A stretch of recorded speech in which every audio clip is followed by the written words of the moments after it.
We are here with Esteban Gutierrez, Scuderia Ferrari's third driver, and we're just discussing the forthcoming Grand Prix in China, Shanghai track, which looks very different from the one we saw Ferrari win in Malaysia. How would you describe the Shanghai track in a few words?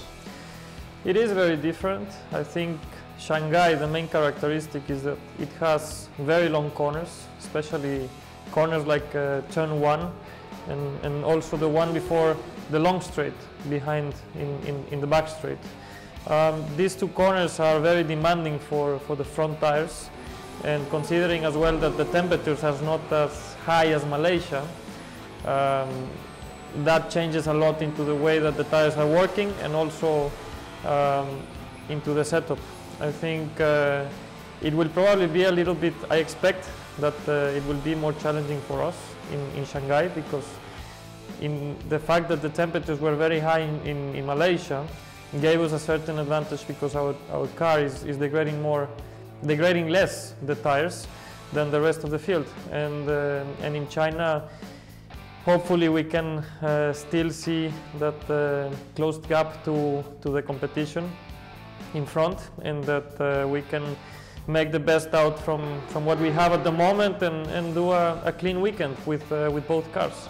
I think you just described perfectly the main features of this new track, which is Shanghai is a front-limited, so-called front-limited track, because it just puts the front tires to more stress, because you probably brake deeper into the corner compared to what you did in Malaysia, and also the temperatures play a role. Does that imply you need a different setting for the car?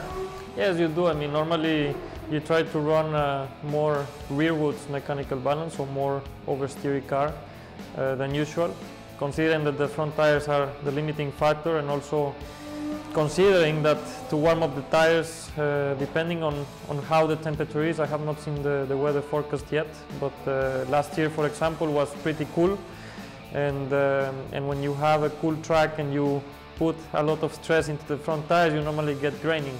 So it's something that needs to be considered into the strategy, and see how that is reacting in our car, in this year's car. And talking about strategy in a race, Shanghai track features a very long straight line. Do you think there will be an opportunity for overtaking?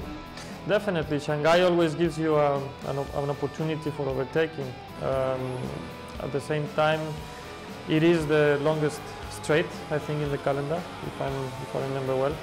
Now it will be close to Mexico City as well, because Mexico City is pretty long, the main straight.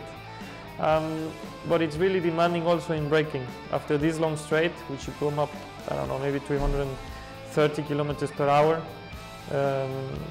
you have a hairpin, which is probably as low as 50 kilometers per hour. So you have to brake in 120 meters or 110 meters. You have to brake from such a top speed to 50, and this is really demanding for the brakes, and yeah, it's probably a characteristic that this track has. And finally, China is a booming, developing market also for Ferrari, and Shanghai is definitely a city which stands on its own as a way to look at it. So are you looking forward to going there? I'm always the traffic, I mean. I'm always looking forward. I really love and enjoy a lot traveling. I think we are very privileged to have the kind of life or work that we go from one place to another, and it's always very active. You have always something going on, so it really never stops. And going to cities like Shanghai and have the chance to be there, probably we don't have the time to go and get to know the city very well, but the fact that you get to know different cultures, our clients and our guests are really important there, and we expect to have a lot of them.